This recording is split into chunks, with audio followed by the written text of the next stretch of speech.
back at WNST, Towson, Baltimore, and Baltimore Positive. Happy Labor Day weekend to everybody out there celebrating such things. We had a great time at Pappas down in Glen Burnie. We will be at Fadley's, our next crab cake tour stop, brought to you by the Maryland Lottery in conjunction with Win Donation, is the 15th of September. We hope to see some folks down there. We're going to have Coppin State President Anthony Jenkins as well as new head coach Larry Stewart. We had a great time with Anne Arundel County Executive Stuart Pittman. Also have my friend Leslie Shreve on talking about productivity and strategy and getting things done, taskology, as well as Ray Bachman, who we talked about a lot of heavy metal music and Radio Row memories. This guy has some Radio Row memories as well. They're all memories at this point. He has been up late at Oriole Park at Camden Yards. This weekend he will be up late watching the Orioles play from the West Coast, but he is, of course, entrenched as our only legitimate Ravens reporter who's allowed Knowings Mills. He was there for all cuts and cut downs. And, this cut day is kind of weird, dude. Like, they cut guys that they're going to bring back in 5 minutes. So, like, you see Brent Urban and you're like, or you're like, wow, I thought they needed him. And then you realize there's a shell game going on here, man. Yeah, there's a little bit of that going on. I mean, I think sometimes it can be a little overblown. And look, if Brent Urban hypothetically gets a huge offer from another team, you run the risk of losing Brent Urban. But we saw this happen with him last year. I think we're going to see this also happen with Kevon Seymour, who we've talked about a little bit after a nice summer, and knowing that the Ravens are looking for as much cornerback depth as they can find right now, especially with Marlon Humphrey out for at least, we expect, the first couple games of the season. But there is a lot of that going on. That's why everything I post at BaltimorePositive.com or anytime I talk about the roster, Final Cuts Day is huge around the league. There are literally hundreds and hundreds of players who are sent to the waiver wire or sent to the open market. And it's a difficult day in that regard. But we always say it's the initial 53-man roster. It's never the final 53-man roster, because we know how fluid that can be all the way up to week 18 and into January. We've seen that in the past. So the final roster happens around 11:30 every Sunday for that week. It's final for a game, pretty much. Yeah. And since COVID, we've seen the practice squad elevations on Saturdays, and I mean there's so much flexibility that goes into it. But when we do see the 53-man roster formulated as it was on Tuesday, you look at it, you draw some early conclusions. I mean, right off the bat, the thing that jumps out is Tyler Huntley has seemingly beat out Josh Johnson, because Tyler Huntley's on the roster. Josh Johnson was released. However, Tyler Huntley's been dealing with a hamstring for a couple of weeks. Josh Johnson is a vested veteran, just like Brent Urban, just like Kevon Seymour. So could we see Josh Johnson brought back, whether it's practice squad, whether it's 53-man roster for at least a little while, until they're sure that Huntley's hamstring is right? That's a possibility. But, you go down the list, and I think, one thing that is evident, and we've talked about this for 19 of the last 20 years, a couple rookie free agents make the roster. Keaton Mitchell, the speedy running back, who a lot of Ravens fans who, the ones who pay attention to preseason had to be impressed with his speed. And by the way, Nestor, you'll be glad to know he's the son of Anthony Mitchell, Super Bowl 35 champion. So, I sent Anthony a text last week and wished him well before the third preseason game. I said, I'm pulling for your boy. So, he's Anthony's a good dude. Yeah, and Keaton Mitchell really turned some heads. I mean, he beat out Melvin Gordon, a two-time Pro Bowl running back, for that fourth running back spot. I'll point out he is a little banged up right now. Wouldn't be shocked to see him go to IR, but being on the initial 53, he can come back then, and that's part of the roster gymnastics that we laid out there. And the other undrafted rookie free agent to make it, Malik Ham, went to City, Baltimore native, really good story, and a kid who probably benefits from a situation that's less than ideal at outside linebacker, because Tyus Bowser still on the non-football injury list. It's going to miss the first 4 games, so they're lighted outside. What's his situation, Bowser? It's odd, Nestor, because everyone knows last year, of course, he was coming back from the Achilles. The Achilles is fine. He came back and played the second half of last year. Didn't play his best football, but didn't really seem to have any major effects from that. But he's dealing with what John Harbaugh has called an agitated knee. They haven't said that there was any specific injury. There hasn't been any evidence of that. It's been much more a case of his right knee's just been bothering him. And we saw this starting back at mandatory minicamp week. He barely did anything then. He starts camp on the non-football or non I keep messing that up. Non-football injury list. There we go. It's like PUP. People are probably a little more familiar with the PUP list, physically unable to perform. This is similar to that. But it's just something that his knee hasn't responded to treatment and rehab quite as quickly as they thought. I don't think there was anticipation at the start of camp or an expectation at the start of camp that he wouldn't be ready for week one, but here we are. And now he's going to miss at least the first 4 games. So that's concerning because not just from a pass rush standpoint, because Tyus Bowser's never been a guy that racks up sacks in high numbers, but drops into coverage, sets the edge, plays the run well. He's a guy that, can play off ball or on the edge. So it does hurt them at that position. And, you look at that group right now, you're expecting or hoping Odafe Oweh takes another step forward after, what was an underwhelming second year for him. What does Jadeveon Clowney have left? David Ajabo, high expectations, but again, I know people don't watch preseason football as closely as the regular season. He didn't show a whole lot. And what was telling to me, Nestor, that Saturday night game against Tampa Bay, that last preseason game where they even shut down Zay Flowers, he didn't even play in that game. David Ajabo played into the third quarter of that game. That's not a sign of someone that they're thrilled with his progress. So he's on the team, don't get me wrong.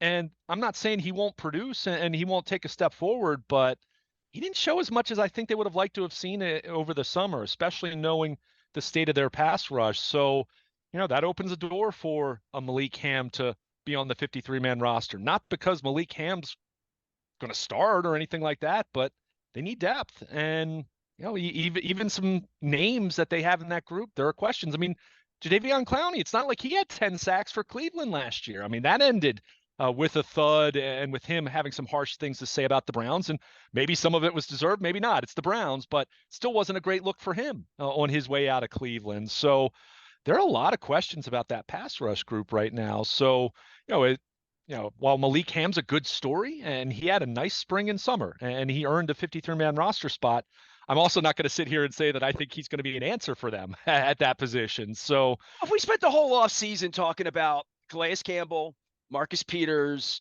who's the other? We lost one other guy. Justin Houston. Justin Houston. Houston was the pass rusher, and we thought Houston was going to come at the end, right? We're pretty sure Peters.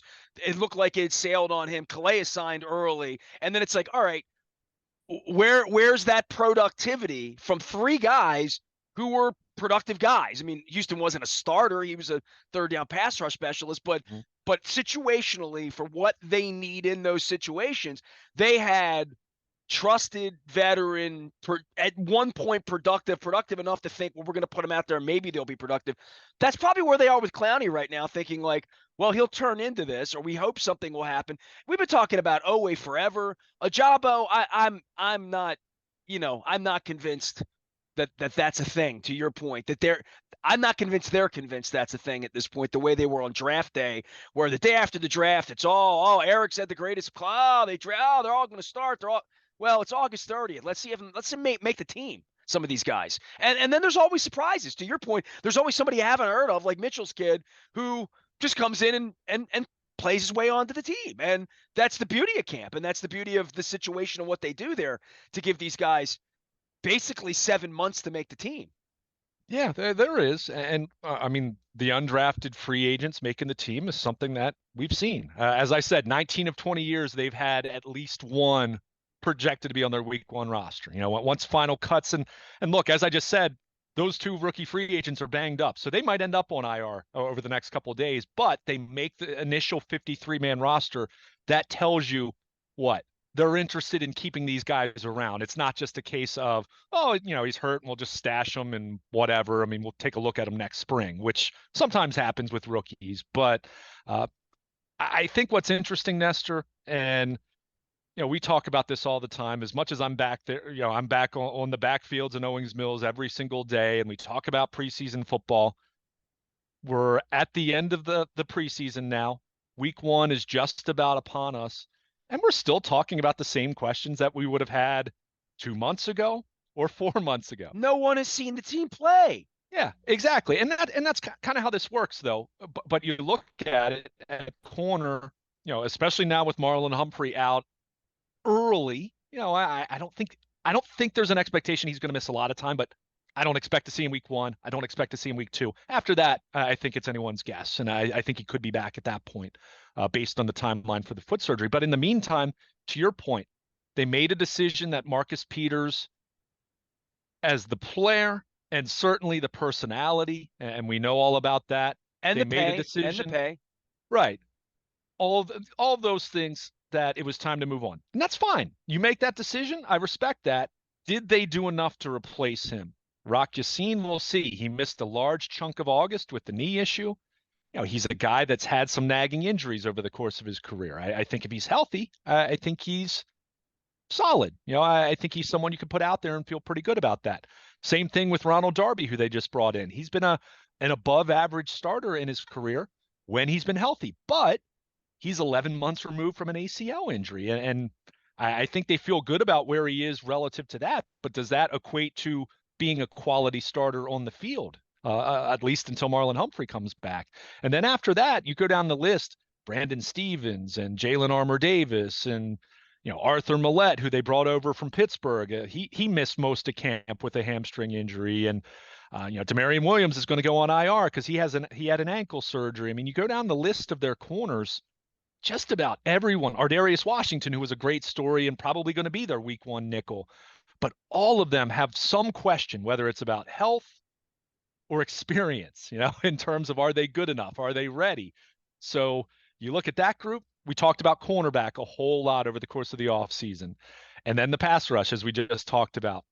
These are issues that I don't think the Ravens necessarily found answers over the summer. I think they found some more options, and they have inventory at those positions that they're hoping will pop. And I don't want to dismiss David Ajabo and say that he's not going to contribute, but the preseason wasn't a great sign. You'd like to see him stand out against second and third team guys when he was going up against guys like that in the second and third quarter of these preseason games. And you didn't really see that, so how's that going to translate to going up against opposing starting offensive lines, Well, when we yeah, get into he the couldn't get it done against guys that got cut yesterday, right? Yeah, yeah. I mean, especially that Tampa game. I mean, he didn't play a whole lot in the third quarter. I don't want to make it sound like he was playing with 5 minutes to go in the game. It wasn't that extreme, but he lined up in some pass rushing situations in the third quarter even, and he still wasn't generating a whole lot of pressure or juice there. So he's a rookie. I want to say that because he really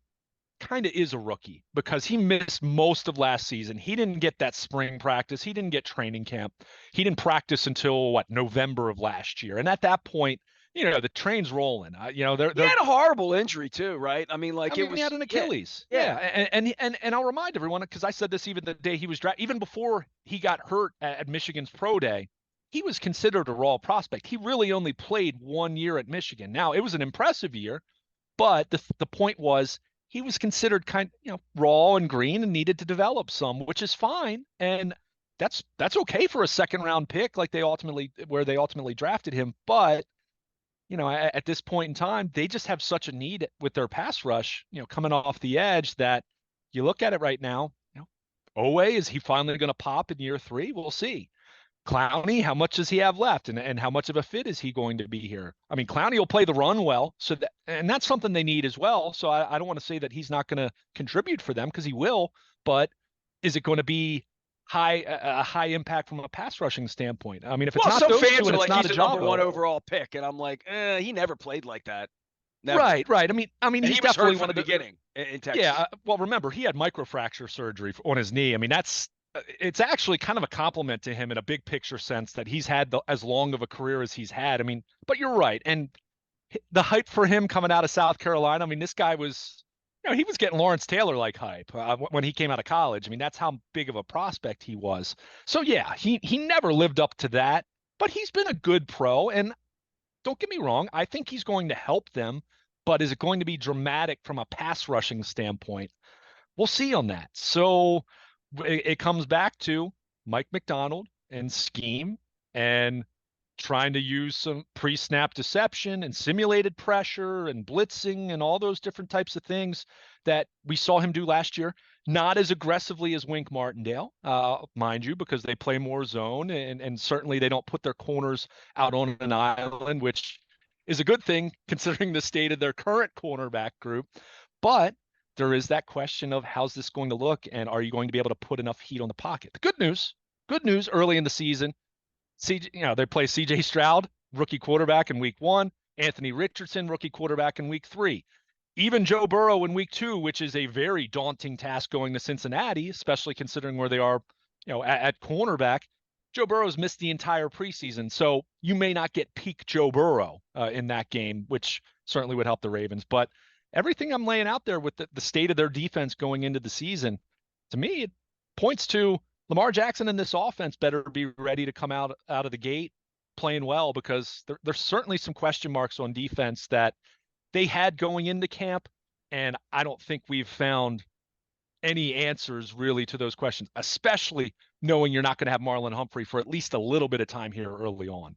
Well, I mean, the good news is they have the JV to start the program next week at home in Houston. I don't feel like they're in jeopardy there, but I think the jeopardy happens when you watch them play against a team that doesn't have expectations. That if we're sitting here at 6 minutes left to go in regulation at 3:40 in the afternoon on Sunday, and the game somehow is 21-20, and they haven't been very good, and the offense isn't as good as you think they are,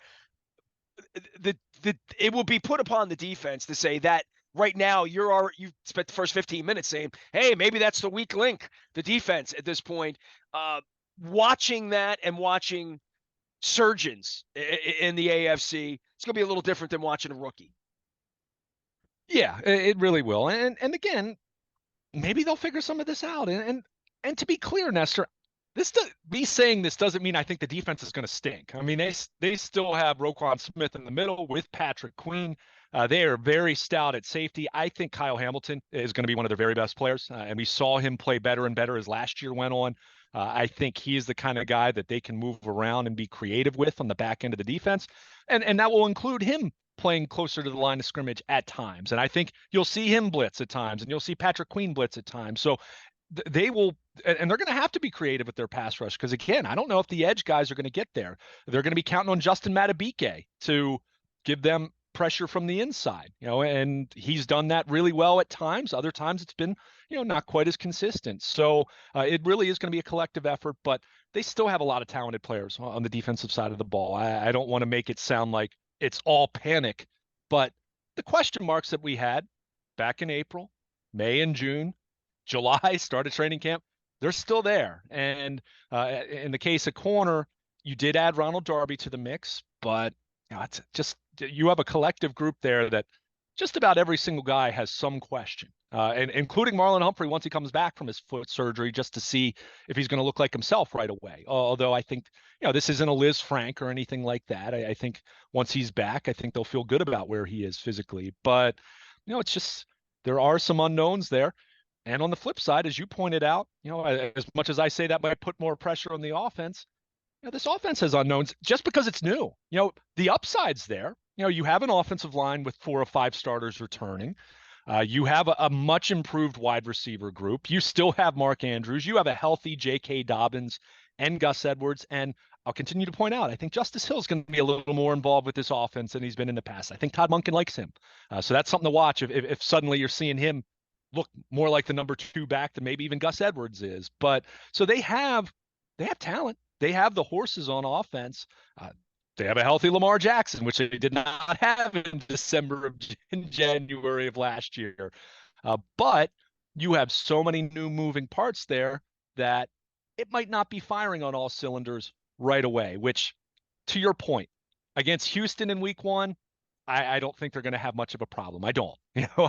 They'll win pretty comfortably, I would anticipate. But if it is a close game in the fourth quarter and a rookie quarterback throws the ball over the head of a corner, in the third quarter to make it a 1-score game again, and the offense maybe isn't clicking quite as much as you want, it'll make things a little uneasy, especially thinking that you have the Bengals the following week. So, this is where they are. And the other wrinkle to throw in here is they didn't play in the preseason. The starters didn't play in the preseason, which is great from a health standpoint, and I have no problem with that, thinking about it with that approach. but you do wonder if that does cause a little bit of rust when you're out there and the bullets are flying for real for the first time, and your guys haven't really tackled anyone on defense, and your quarterback hasn't been hit once all summer. So it's something to think about, and we'll see how this roster evolves here over the next few days, and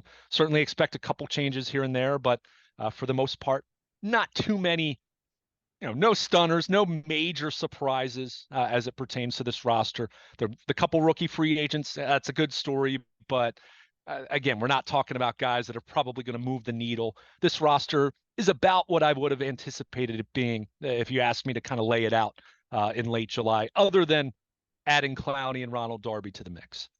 Luke Jones is our guy. He will be our guy on the scene all next week. You will love reading my Dear Steve Bisciotti letters. I'm also writing a letter to John Harbaugh and Eric DaCosta. I'm sure they'll hear about it. You'll find all that at Baltimore Positive next week. Luke will be on the backfields in Owings Mills, provided they allow him. And we'll be ready for football next week. Offense. And the offensive side of the ball, we're all expecting fireworks, right? Like we watch these preseason games. We're like, Josh, who? Okay, Huntley's hurt. We have Lamar. You love Lamar. They love Lamar. Everybody loves Lamar. Where are you on the offense as far as what? And we'll talk more about this next week, just at a matchup level with Houston. But from a body standpoint, from a health standpoint, Mark Andrews, just where are they offensively right now? I think from a depth standpoint, from a health standpoint, you have to be pleased with where they are. I mean, Mark Andrews is out right now. John Harbaugh has flat out said, like, he's practicing next week. Tell the fans not to panic. He's dealing with a little issue. I've said over and over the last couple of years, give Mark Andrews more practice time off. He doesn't need to be. He's the kind of guy who takes such punishment sometimes, especially going over the middle in this offense, that he doesn't need to be out there every day. He's the kind of guy that you can give a vet day to. He reminds me of John Ogden, and I know he's diabetic because my wife's diabetic, and I know there's a struggle with that from being married to a diabetic, but he always looks like John Ogden. He always looks tired. Yeah. He always looks like he needed another hour's sleep. That's funny.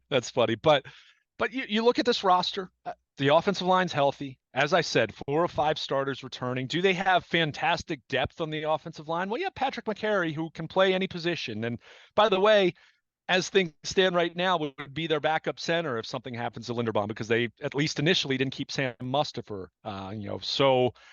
But they're healthy on the offensive line. They're deeper at wide receiver than they've probably ever been, at least in a long, long time. I mean, we'll see what Odell Beckham looks like when the lights go on for 17 games. I said to you in a conversation we had recently, I was impressed with Beckham. He practiced way more than I thought he would. He practiced hard. He played well.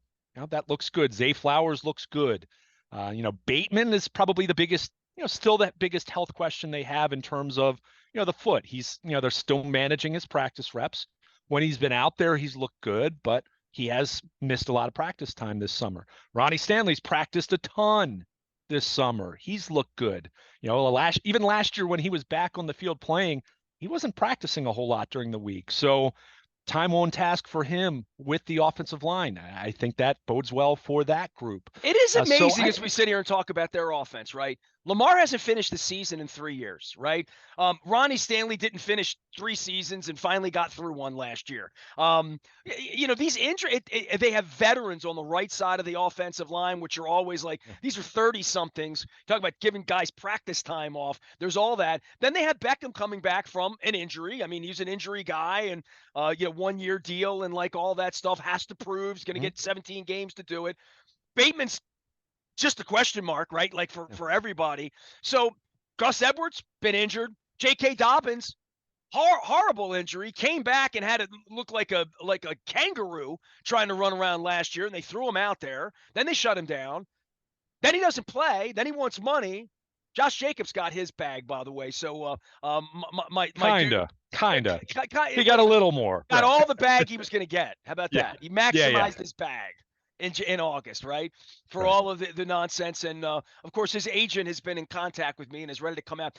The problem is his agent loves kicks and stone horses. He's not going to come on until after the show. So we can't get him until later on in the month. But all kidding aside, on the offensive side of the ball, all these guys got a little dingy-ding, nick-nick problem that you would say, well, Marlon Humphrey's got that right now.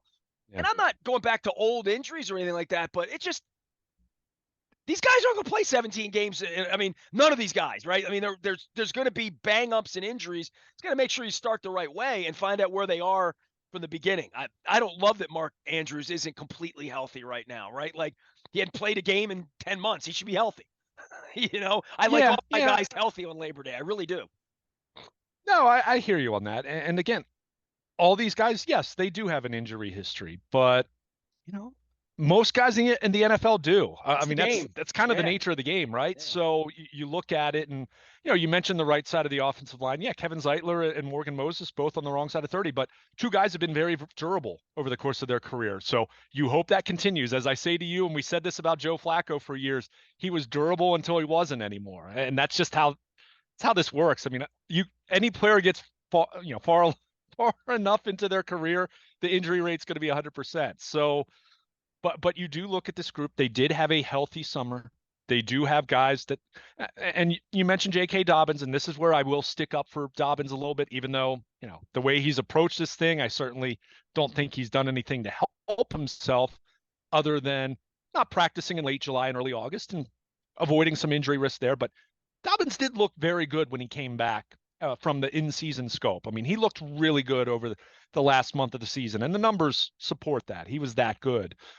But you are talking about a lot of guys who, some injury questions. That's why it's good that you have depth, and they really do have quality depth just about everywhere.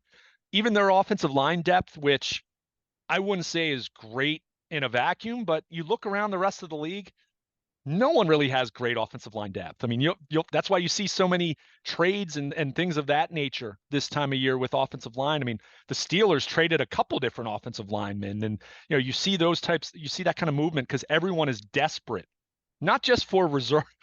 Forget about reserves. Teams are desperate to find 5 quality starters, and I think in the Ravens' case, I think they have 4 high quality starters in Stanley, Linderbaum, Zeitler, and Morgan Moses. And then we're going to find out about John Simpson at left guard. He won the job. He was better than the rookie Saleh. He was better by a pretty wide margin. But we'll see how that looks. He started 2 years ago for the Raiders, and it didn't go very well for him. That's one reason why he's in Baltimore now, because they released him last year. So, we're going to see how that plays out. But the point is, you kind of look at all those different positions, even tight end, even behind Mark Andrews, who Isaiah Likely and Charlie Kohler aren't as proven, obviously, but they can play, especially Likely. So, and we saw that last year when Andrews missed some time. So my point is, even if they do have a couple injuries here and there, they do have depth. There's one guy that needs to stay healthy on the offensive side of the ball. First and foremost, Lamar Jackson. If he's missing 5 or 6 games, again, like he did the last couple years in the loaded AFC that we expect it to be, they're in trouble. They're in trouble. They probably won't make the playoffs if he misses that much time. I mean, that's just reality. That's why I kind of laugh because, and I'm as guilty of it as anyone. So much oxygen given to the backup quarterback competition between Huntley and Josh Johnson. The reality is, neither one of those guys are good enough if Lamar misses more than a game or two. If he misses a game, misses 2 games, probably be okay. You can have Huntley run around and try to play a little more Greg Roman like ball, and you'd probably be okay for a game or two. Probably can steal a win doing that. But if Lamar Jackson misses time for a 3rd straight year, significant time for a 3rd straight year, then yeah, they're in trouble. But guess what? The same's true of Joe Burrow and the Bengals. The same's true if Patrick Mahomes misses that much time. I mean, that's how this works. I mean, there are some decent backup quarterbacks in the league, but not too many of them, and very few that can lead their team to victory week after week if the starter goes down. So as much as we talk about wide receiver, the passing game, J.K. Dobbins, Lamar Jackson is everything in terms of staying upright, staying healthy, staying on the field. And Stanley, very important as well, don't get me wrong, but it's Lamar. And if Lamar isn't on the field in December and January once again, then they're in trouble. Newsflash.